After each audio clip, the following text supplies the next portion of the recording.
Welcome back to the Outdoor Icon Show. Now, Bill, what do we have here? We have a board in front of us. You have another one of your star performing pointers here, and who do we have here? What's his name? Okay, this is Bravo.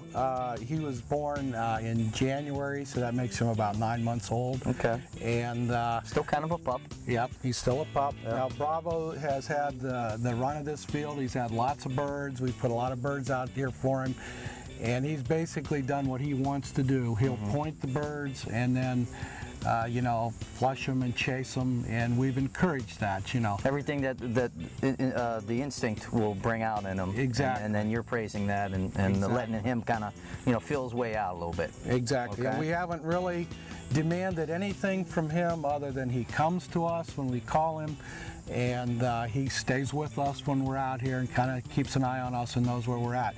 And of course, the biggest thing here is what we're going to talk about, your whoa board, and exactly. that's part of the other thing that he has to do, you know, for you out here. Right. And what is the approach here of you know, learning, making him understand what he needs to do? Okay, what we're starting to do here is when we're out in the field and we're hunting with a pointing dog, and he's out making casts and looking for birds, and when he finds birds and goes on point, we want him to stay on point until we approach and flush the birds for a shot. Okay. So what we're doing here is we're teaching this dog whoa. I mean, it could be stop, it could be stay. Whoa is a pretty common term, and what whoa means is you plant your feet and you don't move. Okay. Now, we're not going to do this around birds because there's some discipline involved here, and we don't want to relate that to birds.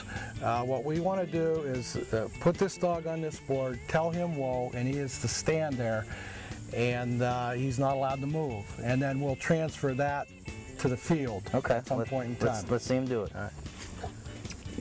Whoa, whoa, whoa, whoa. Now, we don't want him to be smelling around, or we want him to stand there. Whoa. Be steady. Whoa. Whoa. If he moves off that board, I'm going to pick him up and put him back. Whoa.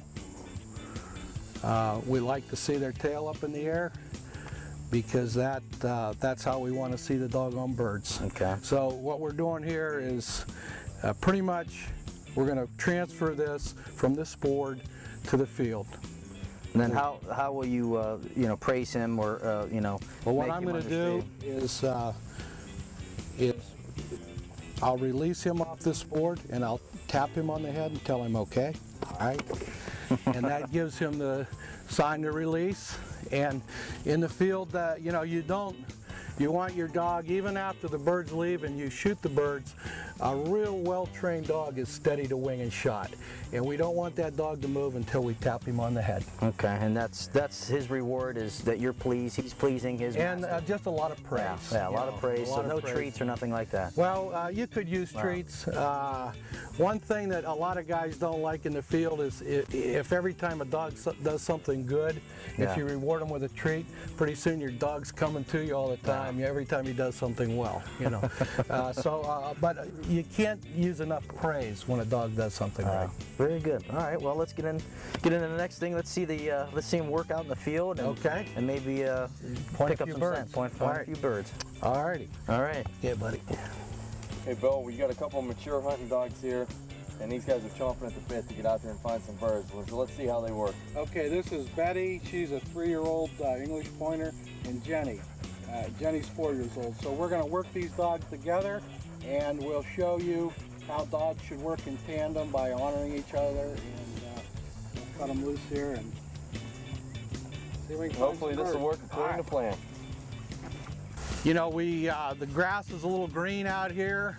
The greener the grass, there's a lot of competitive scent, and it's not as easy to find birds when it's this green. That's why a lot of our hunting seasons are after the frost, you know. All right, Jen.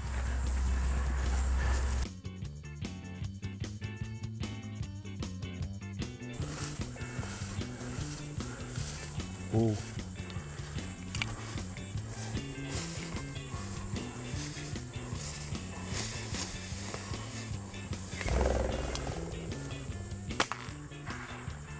Ooh. Now what we did is these dogs, the bird flushed. They know they're not allowed to move. If we were to shoot that bird and kill that bird, then we would send the dogs to retrieve.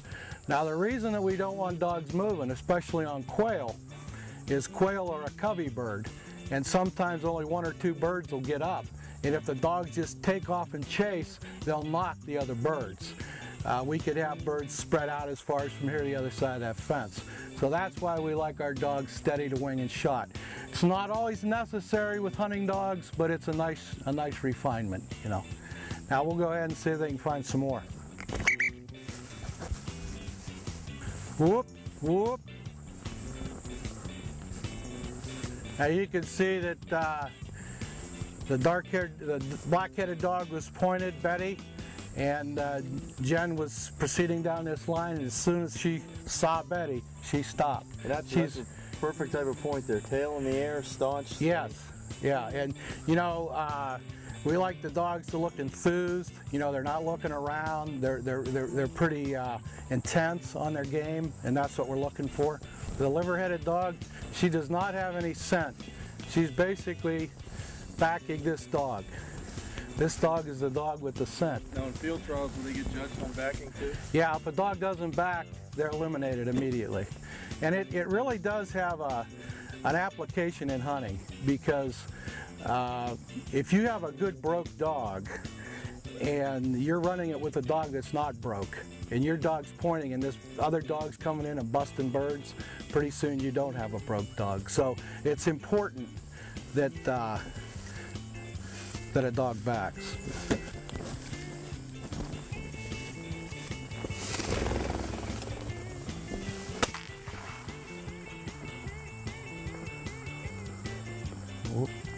And again, we don't want the dogs chasing birds or going after birds. There could be some other birds in here, and you know, if there were other birds in here, we tell these dogs, whoa, and we can go out here and try to find other birds. Those dogs are just going to stand there. They're going to wait for us to release them before they do anything.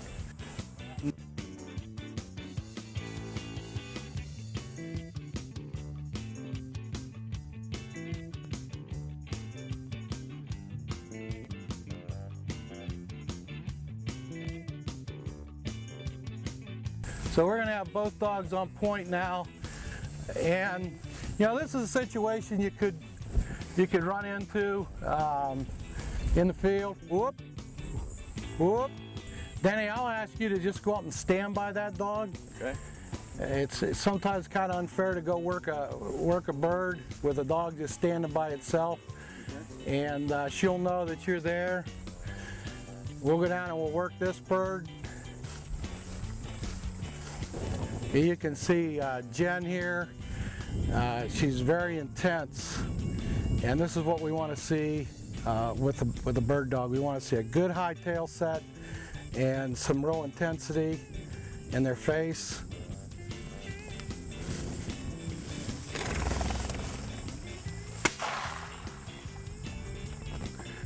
All right, now we're going to release her. The other dog's still up there standing on point.